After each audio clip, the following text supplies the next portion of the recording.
And this first clip is Cornel West. This is a clip where he is on C-SPAN, and we've edited it a bit. So please check it out. And after watching this, at the very least, you're curious about Cornel West and you decide to give him your vote. So here's the video. Enjoy. Well, first, I just want to thank you and salute C-SPAN for performing such a magnificent public service. No, I entered the race because I think we're at such a low point in the history of America. We've got to reintroduce each other to the best of ourselves, the best of our tradition. That's Martin Luther King Jr., that's Rabbi Abraham Joshua Heschel and Edward Said and Dorothy Day. We've had some great exemplars, the Chief Josephs and Fannie Lou Hamons and Louisa Marinos. We're at a point now, there's so much hatred, brother, so much revenge, not enough talk about love and justice, not enough talk about something bigger than ourselves and our groups and tribes. And what is bigger? Truth. I'm in it because I'm engaged in the quest for truth. The condition of truth is to allow suffering to speak. And justice. And justice is what love looks like in public. This is deep democracy that focuses on poor and working people is what justice looks like in practice. And so for me, it's a matter of raising my voice and making sure that we acknowledge the ways in which the two-party system is an impediment for dealing with the problems of poor and working people here and around the world. Both parties tied to big money, both parties tied to Wall Street, Pentagon, big militarism, 800 military units abroad, U.S. troops in 150 countries, 57 cents for every dollar going to the military. We need jobs with a living wage. We need decent housing. We need quality education, a whole host of basic social needs among the masses of Americans. And you can imagine, it's disproportionately Black and brown and indigenous peoples who are wrestling with this poverty. I want the abolition of poverty. I don't want partial clips at abolition of poverty and homelessness. I want jobs with a living wage across the board. I want a U.S. foreign policy that's not tied just to big money and corporate interests. I want a foreign policy that acknowledges the way in which America is a nation among nations. We don't have to be the policeman of the world. I know I should stop there. I don't want to go on and on, but I just thought about all the creative, imaginative, courageous fellow citizens that I meet. And how do we end up with the two candidates? Trump on the one hand, Biden on the other. Good God. With Brother Trump, you've got a gangster in the objective sense. I don't hate Brother Trump. I just hate his gangster activity. But he's pushing toward almost a kind of civil war. And with Biden, again, I love the brother, but he's a hypocrite. And he's pushing toward World War III when you talk about what he has to say about China and Russia in the last few years.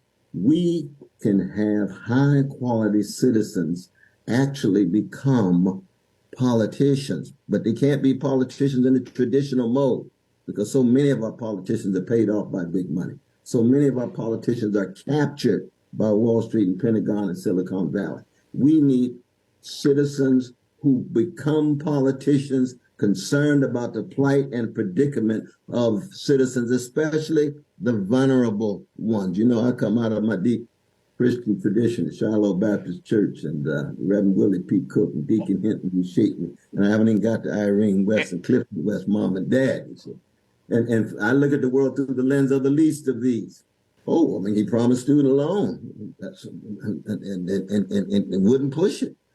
He promised $15 minimum wage, wouldn't fight for it. He promised voting rights. And when it came to voting rights, he wouldn't touch it. He wouldn't make a deal with Manchin. Manchin, of course, is our conservative brother down from West Virginia, the senator there. But when it came to the debt ceiling agreement, what happens? Cut back on the poor, expand military, and makes a deal with Manchin. So that's just one of the few times it seems to me that not just Biden, but it's the Democratic Party as a whole. As you know, I was very close and have deep love for Brother Bernie Sanders. He was not treated justly. He was not treated right. And so the Democratic Party is undemocratic in that sense. They don't really want to hear a variety of voices. They're hemorrhaged at the top with corporate power. The big lobbies, a variety of different kinds, big pharmaceutical companies and so forth, don't want to hit the issues head on. And it seems to me that if we're concerned about truth and justice, and if we want to preserve whatever's left of a precious democracy, we've got to engage in a critique of the oligarchy and a critique of the corporate duopoly, which is to say the way in which two parties are both tied to big money, big military, corporate wealth, and don't speak to 60%. We got 60% of our precious American citizens of all colors struggling to make it month by month. No, I resonate a lot with what my dear sister's saying, though. I mean, part of the problem is that we've got to learn how to be self-critical without being self-hating and self-confident without being self-righteous. We need a certain kind of humility while we tied to a certain tenacity. There's nothing wrong with standing up for your view, but you have to learn how to listen and take other people's views very seriously. That's what public life is all about. Once a democracy loses that, you just end up with polarized name calling and you end up with gangsterized bows and arrows going in both directions. But when you think about children, my God, I mean, let's just be honest about it. You can imagine we put tears in Martin Luther King Jr.'s eyes from the grave. 23% of children live in poverty in the richest nation in the history of the world. We've got so much big money floating at the top. There's hemorrhage at the top. There's been a massive redistribution of wealth from poor and working people to the well-to-do. Just 50 years ago, we had $1 for every $35 for a CEO. Now it's $1 to almost 450. That's organized greed at the top. Now, greed runs through all of us as human beings. We all have greed. But organized greed, this is what we're dealing with. And it makes no sense to have three individuals with wealth equivalent to the bottom 160 million American citizens. Three individuals have wealth equivalent to 50% of the American citizenry. 1% at the top have wealth equivalent to 90%. Now they'll say, well, we deserved it. It's meritorious. Please, please. We were born at night, but not last night. We know the arbitrary nature of the redistribution of wealth that's gone from working people to the well-to-do in the last 50 years. That's what we need to call radically into question. And that's very much what, not so much just my campaign. My campaign really is tied to my own calling. And my calling is something that cuts so much deeper than partisan politics. It's tied to how do we keep track of each other's humanity and accent the best in each and every one of us, knowing that all of us have the worst inside of us. Oh, appreciate the question, though, brother. Very much so. I mean, you and I know that if we were to look at the mass incarceration regime in America, what do we find?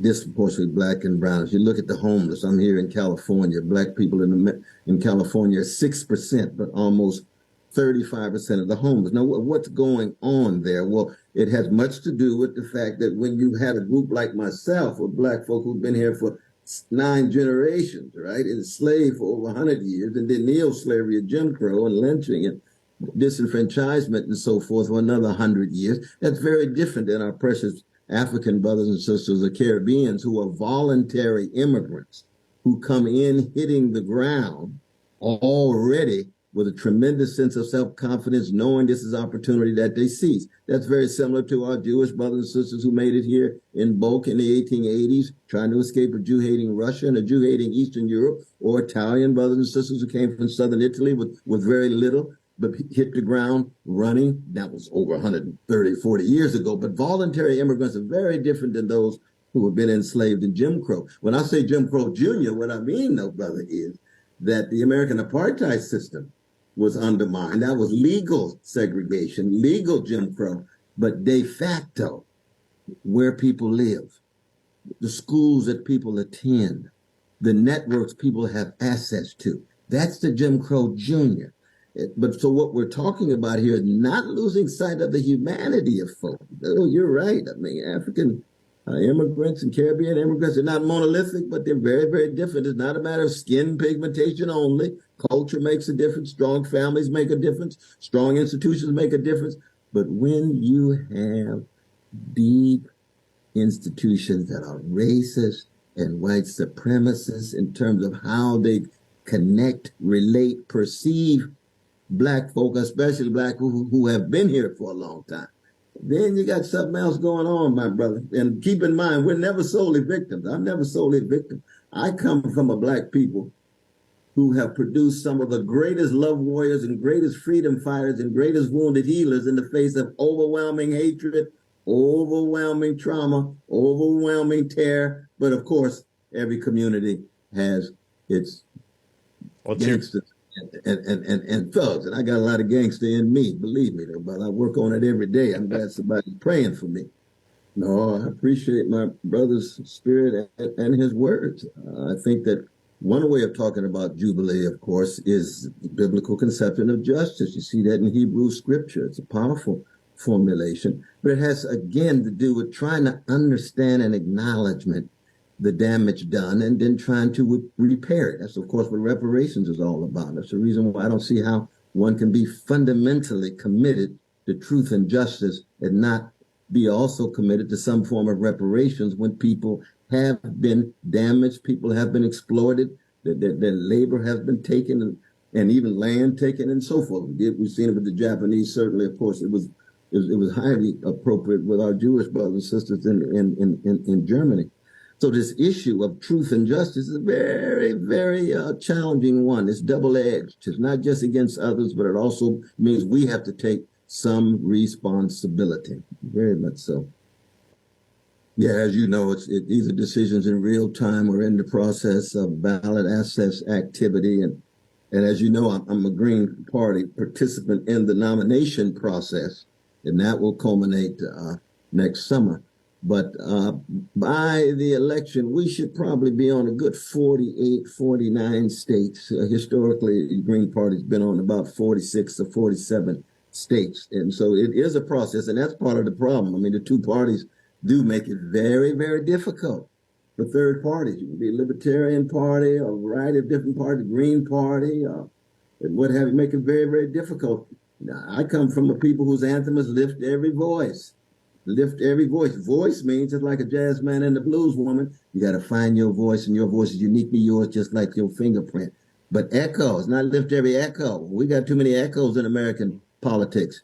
Too many thermometers who just reflect, and not enough thermostats who shape the opinion, shape the perception, try to teach people, have enough respect for fellow citizens to tell them the truth.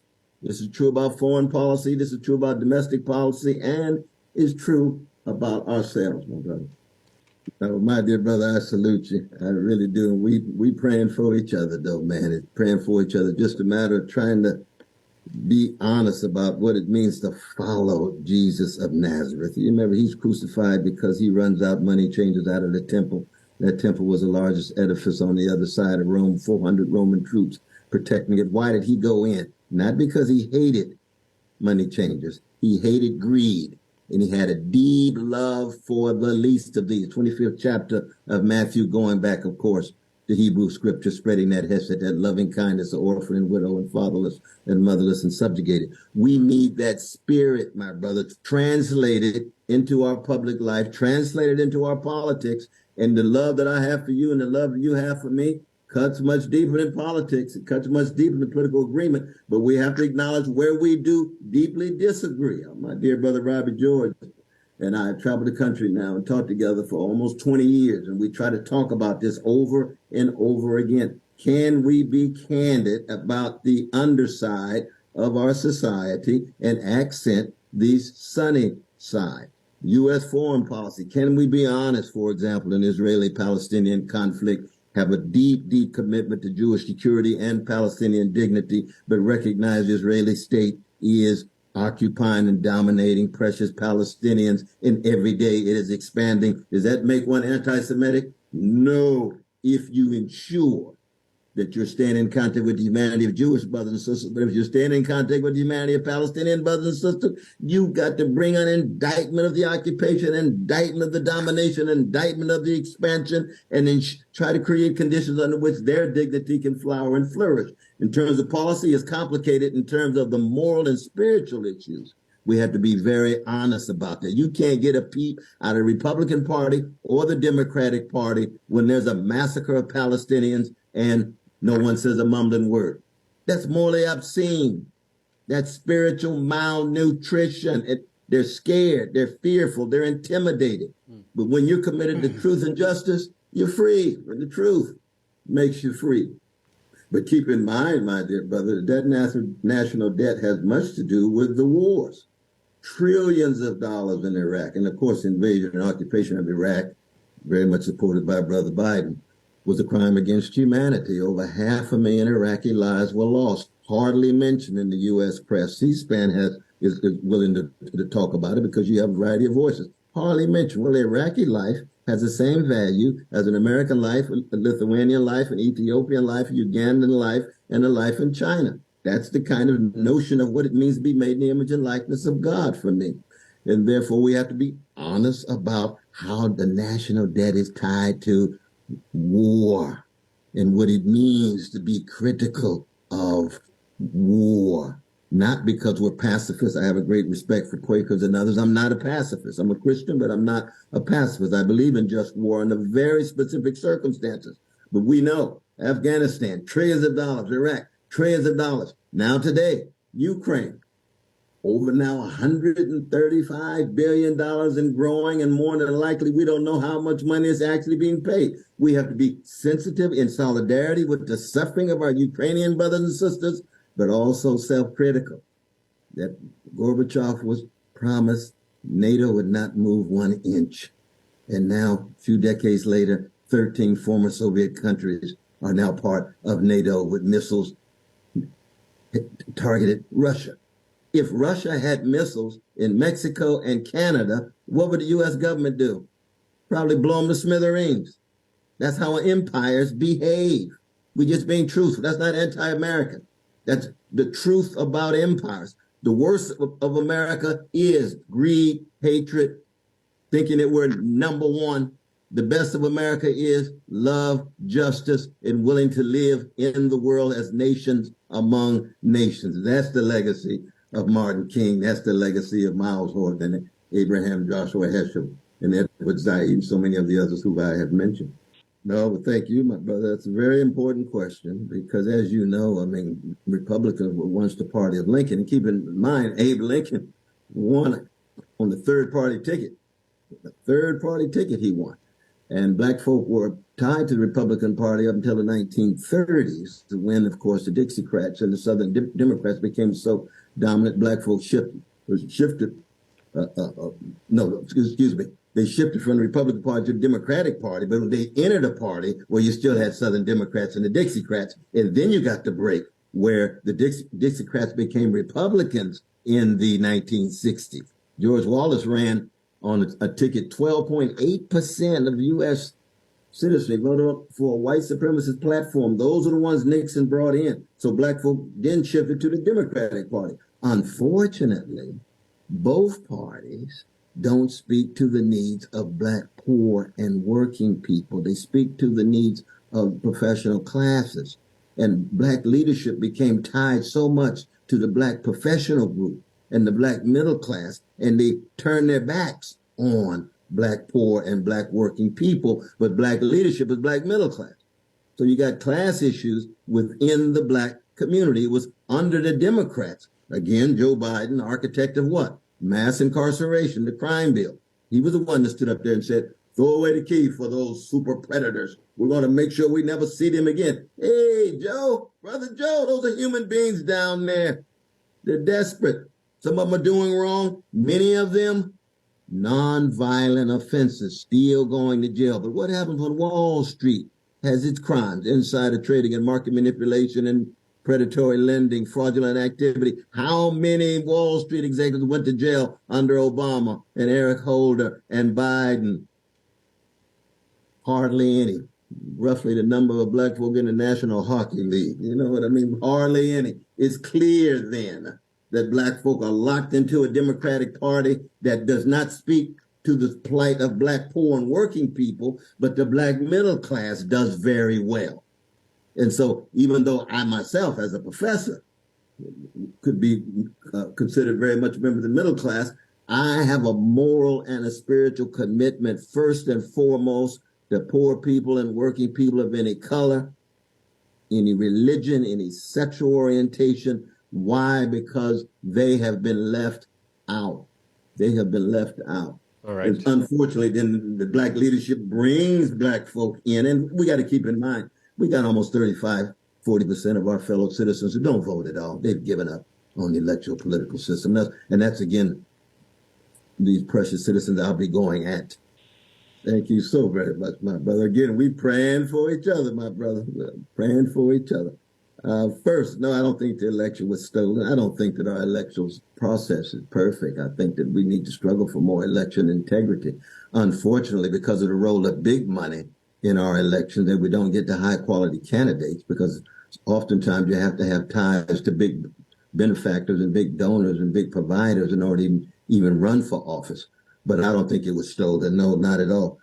And no, I think that we just need to follow the process and make sure that people have a fair trial, no matter who they are. But I mean, we also know that Pence had documents, Biden had documents, Hillary Clinton had documents. So many of these politicians have documents, and too often they get away with it. We want to be committed to a fair trial to the degree to which that's possible. No doubt about that. But the third question as to why I'm really, really, really running, I've already told you, my brother. This is just a calling to truth and justice, and it's spilling over. When you run for something, it's not a question of thinking you can win in the short term. Too oftentimes in America, we associate the pragmatic with the myopic. That thinking of practically is not just a matter of thinking you see a way out at the immediate moment. No, I come from a people who make a way out of no way. We don't know what's going to happen in the next 13, 14 months. We have no idea. And when you're trying to be used by something bigger than you, it's not a question of thinking you've got to think in a utilitarian way. There's something spiritual, there's something immeasurable, there's something invisible in terms of having impact on people that in and of itself is a certain kind of winning. But I'm not one to reduce everything to the utilitarian and the short-term consequences. No, not at all. So the reason why I'm really running is the same reason why I've been living and breathing and loving and laughing for the last 63 years when I accepted Jesus in Shiloh Baptist Church, because it's a calling, and I want to be true to that calling and true to all of that love that's been poured into me, to be honest about that love and try to spread it. And you get love of truth means speaking the truth. Love of beauty means trying to enact something that allows people to see their humanity, given all the ugliness in the world. And love of the holy means surrendering yourself to something bigger than you so you can be used, such that, in the language of John Coltrane's Love Supreme, you can be a force for good before you die and make your transition, brother. That's why I'm running again, because this is the clash between what I was talking about in terms of kind of utilitarian thinking, counting the numbers, and trying to create something new. You see, fascism is real. Fascism is at work in a powerful way in the Republican Party, and could easily spill over, actually, in the Democratic Party, too. We don't think that somehow only Republicans have a monopoly, but certainly with Trump at his worst. And all of the followers of Trump are not fascists. I'm going to Trump country. 1 out of 10 supporters of Trump voted for Bernie Sanders. So they're not homogeneous. But the fascism that you talk about is very real. It's a matter of spirit as well as policy. But the question is, how do you fight fascism? You can't, I don't think you can fight fascism with a milquetoast Democratic Party tied to the same corporate wealth, tied to the same militarism, and every 4 years have a caretaker government that says, I'm not the almighty, but I am the alternative. And this is what Brother Biden says. And the Democratic Party is going to say that over and over again. No, the only way you fight fascism is stronger vision, stronger passion, and channeling all of those frustrations and wounds into a more all-embracing project. Right now, those wounds too often result in following a neo-fascist Pied Piper. That's what Brother Trump actually is in so many ways. So I hear what you're saying, but we can't just be short-term, because if it's short-term, we'll never get out of the frick and frack and tweedledee tweedledum cycle. Because when it comes to militarism, when it comes to poor people, when it comes to corporate wealth, when it comes to a whole host of issues, they're taboo. Nobody wants to come to terms with it. Nobody wants to come to terms with the military budget. There's a consensus of both parties, you rightly note, And yet, in the end, we've got to somehow make a break or a disruption, and it has to be done in such a way that large numbers of our fellow citizens have a spiritual awakening and a moral reckoning of going a more radically democratic way. And by radically democratic, all I mean is allowing the voices of those the great Slash Stone called everyday people, allowing their voices to be heard. The two-party system does not allow the voices of poor and working people to really be heard. The politicians are always already either bought captive or so deeply tied to big money. Come see me live in person in Taipei, Taiwan, Saturday, September 9, 3 p.m. at the Taipei Interactive English Club. Link at the description. See you there. Hey, thank you so much for watching the video. Please like, please comment, please share, please subscribe to Risky Edges and turn on bell notifications. Please support independent media. Thank you.